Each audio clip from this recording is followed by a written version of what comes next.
اس وقت جو مشرق وسطیٰ میں جو حالات بن چکے ہیں ان کا کیا، یہ جو انٹرنیشنل امیگریشن ہے، جو بیرون ملک لوگ رہ رہے ہیں اپنے اپنے ملکوں سے، کیا ان پر بھی کوئی اثرات آئیں گے یا نہیں؟ یہ اس وقت وہ سوال ہے جو ہر بندے کے ذہن میں گونج رہا ہے، خاص کر کے جو امریکہ میں رہ رہے ہیں لوگ، یا کینیڈا میں رہ رہے ہیں، اسرائیل میں رہ رہے ہیں لوگ، ٹھیک ہے، اور شام میں ہیں، لبنان میں ہیں، ٹھیک ہے، ایران میں ہیں۔ یہ لوگ اس سے تھوڑے سے اس وقت ہے ان کے ذہن میں کہ یار یہ جو چیز چل رہی ہے کہ کیا اس سے ان کی زندگی پر بھی کوئی اثر پڑے گا یا نہیں پڑے گا۔ تو جو مجھے اپنے جرنلسٹ دوستوں سے مختلف جگہ سے جو رپورٹس آ رہی ہیں ان سے تو لگ رہا ہے کہ امپیکٹ تو آئے گا، ٹھیک ہے، جو مرضی ہو، اگر یہ جنگ پھیل جاتی ہے، وار پھیلتی ہے، تو پھر اس سے امپیکٹ ضرور آئے گا۔ کیسے امپیکٹ آئے گا، یہ بھی ایک بڑا اہم سوال ہے۔ امپیکٹ اس طرح آئے گا کہ اگر یہ جو جنگ ہے حماس اور اسرائیل کے درمیان ہے، اصل میں یہ جنگ غزہ کی پٹی یا اسرائیل کے درمیان میں نہیں ہے۔ یہ جنگ تو اس وقت آپ یہ کہہ لیں کہ دو طاقتوں کے درمیان ہے، عالمی طاقتوں کے درمیان ہے۔ اب وہ طاقتیں کیا ہیں؟ وہ طاقتیں ہیں کہ اب یہ دو مذاہب کہہ لیں، دو مذہبوں کے درمیان ہیں، یا پھر آپ یہ کہہ لیں کہ دو بہت بڑی عالمی کمیونٹیز ہیں جن کے درمیان ہے یہ جنگ لگی ہوئی ہے۔ اب ایک وقت تو مسلم کمیونٹی ہے، جبکہ دوسری جانب آپ یہ کہہ لگے کہ بظاہر تو آپ کے جوز ہیں، لیکن اس کے لیے جو لفظ یوز کیا جا رہا ہے وہ ہے صہیونی طاقتیں۔ وہ اس لیے یوز کیا جا رہا ہے کہ اس میں جب جوز کا ذکر آتا ہے تو پھر ان کے پیچھے کافی سارے انہوں نے اپنے الائز بھی اکٹھے کیے ہوئے ہیں۔ کیوں اکٹھے کیے ہوئے ہیں؟ وجہ یہ ہے کہ جوز اس وقت دنیا میں بہت ہی کم تعداد میں ہیں، اور کم تعداد میں ہونے کی وجہ سے باقی ممالک میں ان کا یہ اثر جاتا ہے کہ وہ ایک مظلوم قوم ہے، جبکہ مسلمان ان کو جینے نہیں دیتے، دشمن ہیں ان کے۔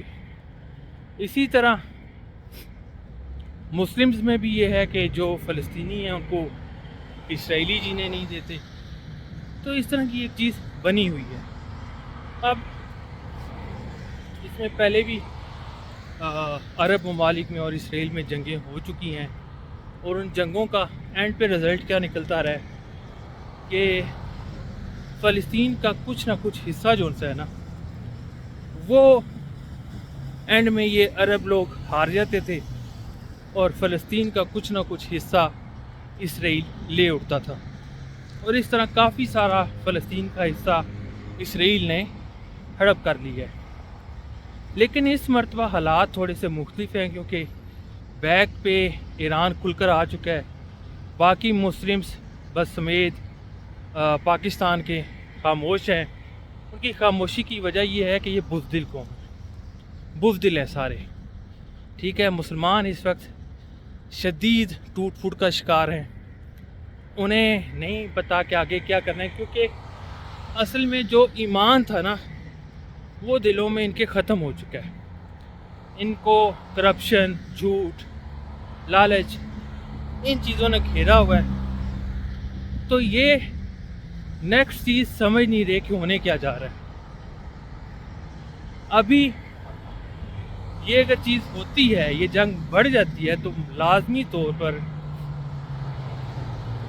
جو فارنرز ہیں، ٹھیک ہے، پالیسیز ان کے خلاف سخت کر دی جائیں گی، اور جو اسرائیل کے خلاف کھڑا ہوگا نا، ان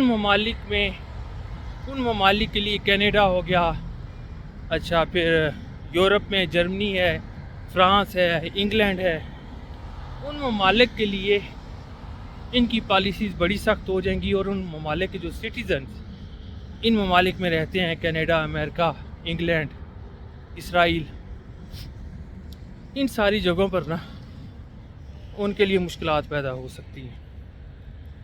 تو ابھی یہ جو چیز ہو رہی ہے اس کو دعا کریں کہ جو ہو اچھا ہو اور یہ جنگ بڑی جنگ میں تبدیل نہ ہو. مظلوم جو فلسطینی ہیں ان کو حقوق حاصل ہو جائے.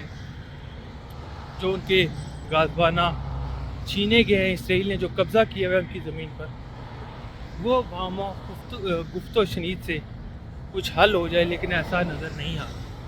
لیکن اگر یہ جنگ بڑی ہو جاتی ہے تو لازمی طور پر کینیڈا، امریکہ، انگلینڈ، یورپ، یہاں پر موجود مسلمان سٹیزن جتنے بھی ہیں جو اس جنگ میں اسرائیل کے خلاف جائیں گے، ان پر کچھ نہ کچھ اثرات ضرور آئیں گے.